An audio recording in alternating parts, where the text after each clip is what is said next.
सभी भक्तों को श्री शिवाय नमस्तुभ्यम। ओम नमः शिवाय। हर हर महादेव। शिवाय नमः। ओम। तो आज हम आपको बताने वाले हैं 30 मार्च या किसी भी अमावस्या के दिन किया जाने वाला ये विशेष उपाय।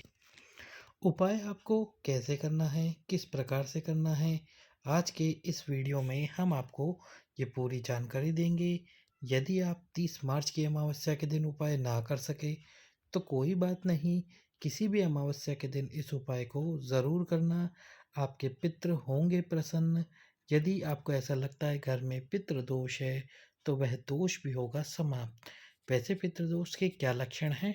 यदि छोटी छोटी बातों पर लड़ाइयाँ होना शुरू हो जाए, 1 रुपया खर्च करते हैं और कमा पाते हैं हम मात्र 50 पैसे, या 1 रुपया कमाते हैं 2 रुपये खर्च हो जाते हैं। छोटी बात पर लड़ाइयाँ होती है, घर में कोई ना कोई व्यक्ति हमेशा बीमार रहता है, तो ये पितृदोष के लक्षण होते हैं।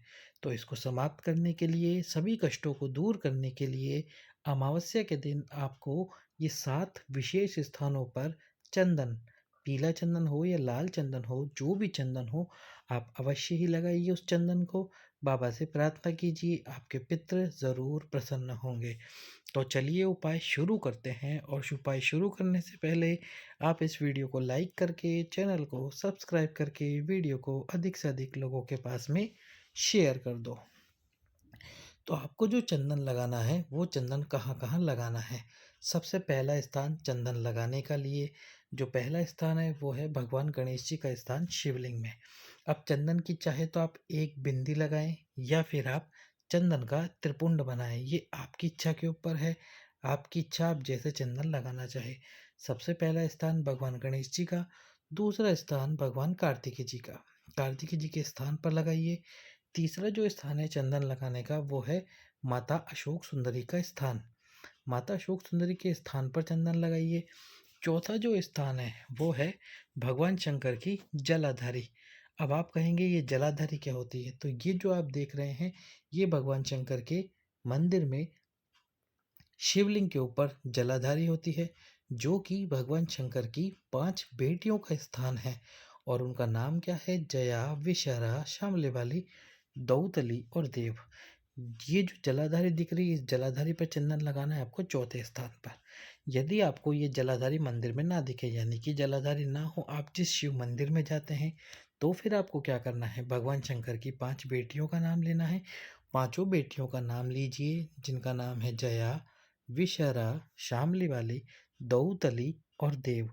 पांचों का नाम लेकर आपके हाथ में जो चंदन है वो शिवलिंग के ऊपर लगा दीजिए। तो ये हो गया चौथा स्थान। पांचवा जो स्थान है वो है शिवलिंग में ठीक ठीक विपरीत वाला स्थान। विपरीत वाला स्थान कैसे?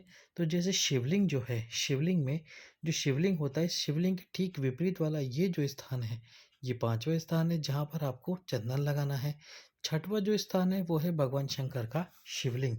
छठवा ये स्थान है जहाँ पर आपको चंदन लगाना है भगवान शंकर के शिवलिंग पे।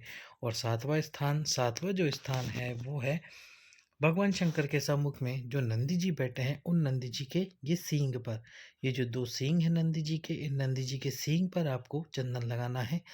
भगवान शंकर से प्रार्थना करनी है कि हे शिव जी, हमारे पितरों की शांति कराइए। हमारे घर में यदि पितृ दोष है तो उस दोष को समाप्त कीजिए। तो इस प्रकार से आपको ये उपाय करना है अमावस्या के दिन। चाहे तो आप सुबह जा सकते हैं या शाम को प्रदोष काल में जा सकते हैं। जब भी आप जाना चाहे आप अवश्य ही जा सकते हैं। चंदन लगा कर आइए, बाबा से प्रार्थना कीजिए कि वह आपके घर से पितृदोष को पूरी तरह से समाप्त कर दे। दूसरा उपाय जो आप अमावस्या के दिन या फिर किसी भी एक दिन कर सकते हो, चाहे सोमवार हो चाहे मंगलवार हो, किसी भी एक दिन। यदि आपको लगता है इस उपाय के बाद भी दोष समाप्त नहीं हुआ, या पितृदोष के अलावा आपको लगता है कि घर में और कोई भी दोष है, किसी भी तरह का दोष हो, वास्तु दोष हो या किसी भी तरह का दोष हो, उसके लिए गुरुजी ने एक उपाय बताया। वो उपाय किस प्रकार से बताया कि आप सभी जानते हैं, पीपल का जो वृक्ष है वो रात्रि के समय पराग झाड़ता है, यानी कि उसमें से कुछ बूंदें निकलती है जिसको पराग कहते हैं। पीपल के वृक्ष में से, और ये रात्रि के 9 बजे बाद से शुरू होता है।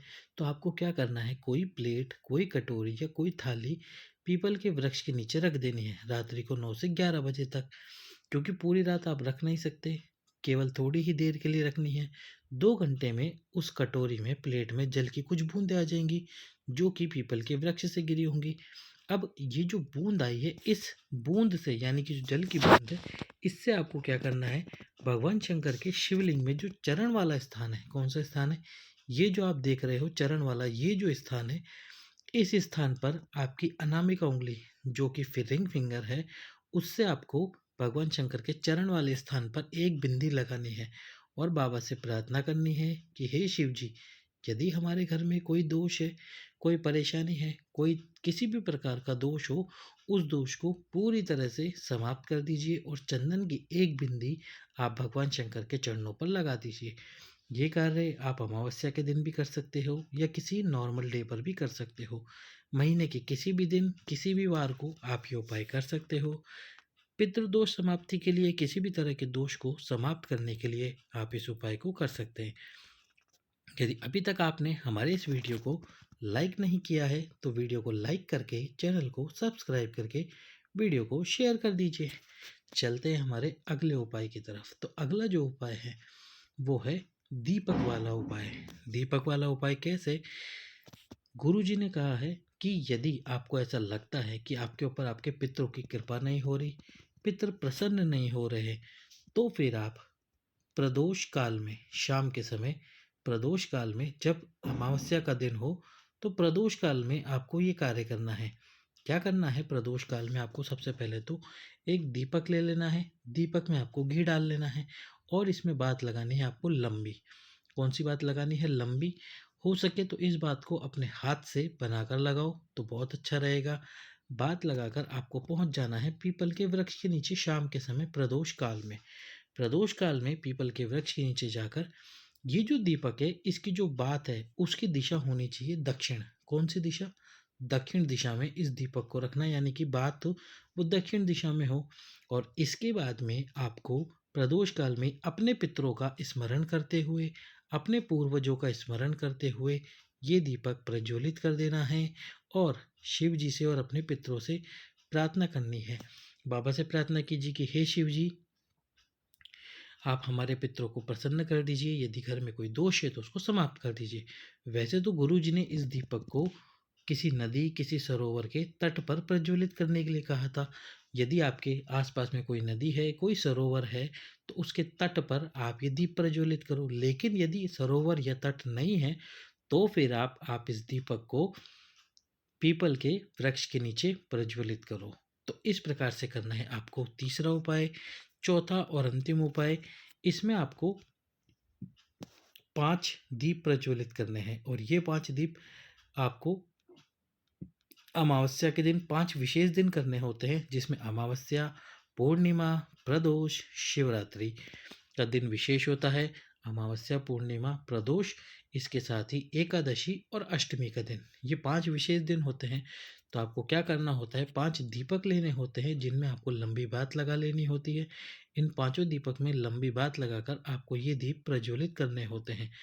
सभी में लंबी बात लगाकर, इसके साथ ही घी डालकर ये दीप 5 विशेष स्थानों में से किसी भी एक स्थान पर आप प्रज्वलित कर सकते हैं।